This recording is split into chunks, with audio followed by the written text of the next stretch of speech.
नमस्कार शेतकरी मित्रांनो, एस.पी. फार्मिंग इंजिनियर या आपल्या युट्यूब चॅनलवर सर्वांचं स्वागत आहे. मित्रांनो, या ठिकाणी आपण आज माहिती घेणार आहोत. सन 2026 करिता महाडीबीटी पोर्टलवरून बी बियाणे करिता अनुदान मिळणार आहे. तर त्याकरता अर्ज सादर कसा करायचा, अनुदान किती असेल, कोणते शेतकरी पात्र आहेत आणि अंतिम तारीख काय आहे या ऑनलाईन अर्ज करण्याची. तर बघा मित्रांनो, आता आपण आहोत महाडीबीटी पोर्टलच्या होम पेजला आणि या ठिकाणी आपल्याला आपला फार्मर आयडी वापरून आपलं महाडीबीटी अकाउंट जे आहे ते लॉग इन करायचं आहे. जो मोबाईल नंबर आपण आपल्या फार्मर आयडी सोबत लिंक केला असेल त्या मोबाईल नंबरवरती आपल्याला ओटीपी येतो आणि तो ओटीपी आपल्याला या ठिकाणी टाकायचा आहे.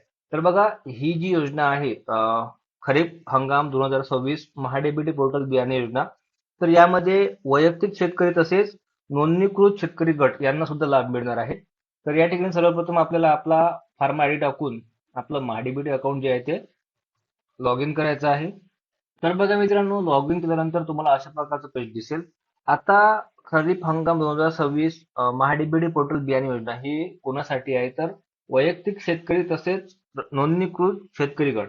आता वैयक्तिक शेतकरी यांना जे प्रमाणित बियाणे वितरण आहे त्यावरती जवळपास 40 ते 50% अनुदान मिळू शकतं आणि नोंदणीकृत शेतकरी गट जे आहेत त्यांना पीक प्रात्यक्षिक बियाणं जे आहे ते 100% अनुदानावर मिळू शकतं.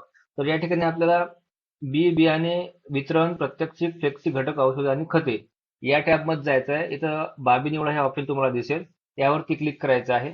तर मित्रांनो, ऑनलाईन अर्ज करताना काही महत्त्वाच्या बाबी लक्षात घेणं गरजेचं आहे. जसं या ठिकाणी आपण आपला जिल्हा निवडतो, तालुका निवडतो, त्यानंतर गावाचं नाव निवडतो.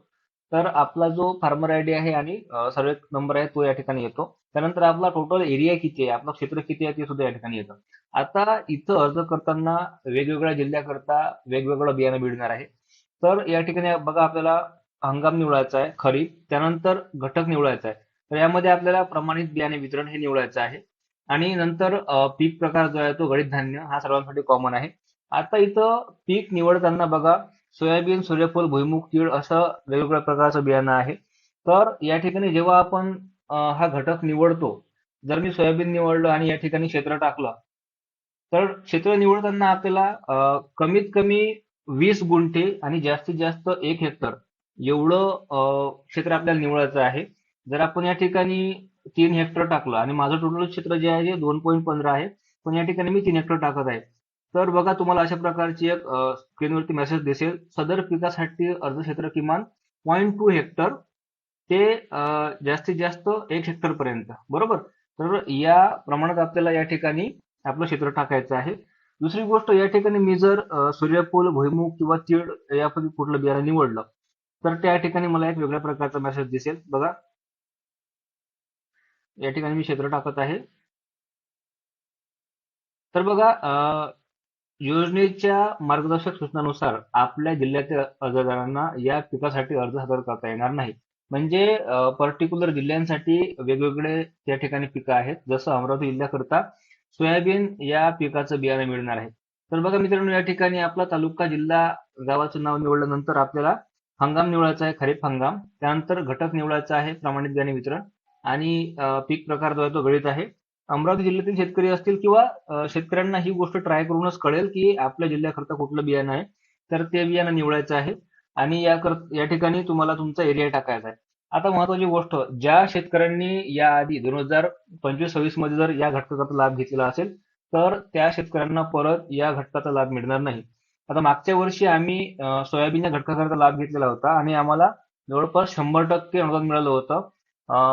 पीकेव्ही अंबा हे बियाणं होतं सोयाबीनचं. तर बघा, या ठिकाणी जर मी जतन करा या ऑप्शनवरती क्लिक केलं, तर या ठिकाणी दाखवेल की सदर घटकासाठी आपण यापूर्वी अर्ज केलेला आहे. तर बघा, वैयक्तिक शेतकरी तसेच नोंदणीकृत शेतकरी गट यांना लाभ मिळणार आहे. वैयक्तिक करता जवळपास 40 ते 50% सबसिडी असणार आहे आणि शेतकरी गटांकरता 100% सबसिडी असणार आहे. ज्या शेतकऱ्यांनी आधी लाभ घेतलेला आहे मागच्या वर्षी 2025-26 मध्ये, त्यांना परत लाभ मिळणार नाही आणि या ठिकाणी तुमचा फार्मर आयडी वगैरे असणं आवश्यक आहे. त्याशिवाय तुमचं महाडीबीटी अकाउंट लॉग इन होणार नाही. मागच्या वर्षी जवळपास 100% अनुदान मिळत होतं. यावर्षी 40 ते 50% सांगितलं जात आहे, पण शेवटपर्यंत सांगता येत नाही, 100% पण मिळू शकतं. तर जास्तीत जास्त संख्येने अर्ज करा. शेवटची तारीख जी आहे ती 15 मे 2026 आहे आणि ज्या शेतकऱ्यांनी याआधी हे महाडीबीटी पोर्टल परत सुरू झाल्यापासून जर या ठिकाणी पोर्टलवरती 23 रुपये 60 पैशाचं पेमेंट केलं नसेल तर त्यांना पेमेंट करावं लागेल. आणि ज्या शेतकऱ्यांनी पेमेंट केलेलं असेल त्यांना या ठिकाणी जतन करावं लागेल. जतन केल्यानंतर तुम्हाला परत घटकासाठी अर्ज करा या ऑप्शनवर जावं लागेल आणि अर्ज सादर करा यामध्ये जावं लागेल. या ठिकाणी तुम्हाला पहा या ऑप्शनवर क्लिक करावं लागेल आणि तुम्ही केलेल्या अर्जाची या ठिकाणी लिस्ट दिसेल. त्यामध्ये आपल्याला अर्ज जो आहे तो सिलेक्ट करावा लागेल आणि पे ऍप्लिकेशन की या ऑप्शनवरती क्लिक करावं लागेल. जर तुम्ही आधी पेमेंट केलं असेल तर पेमेंट करण्याची गरज पडणार नाही. जर पेमेंट केलेलं नसेल या वर्षात तर तुम्हाला या ठिकाणी 23 रुपये 60 पैशाचं पेमेंट करावं लागेल. तर अशा प्रकारे हा ऑनलाईन अर्ज आहे. जास्तीत जास्त सांगतील या ठिकाणी अर्ज करा. धन्यवाद.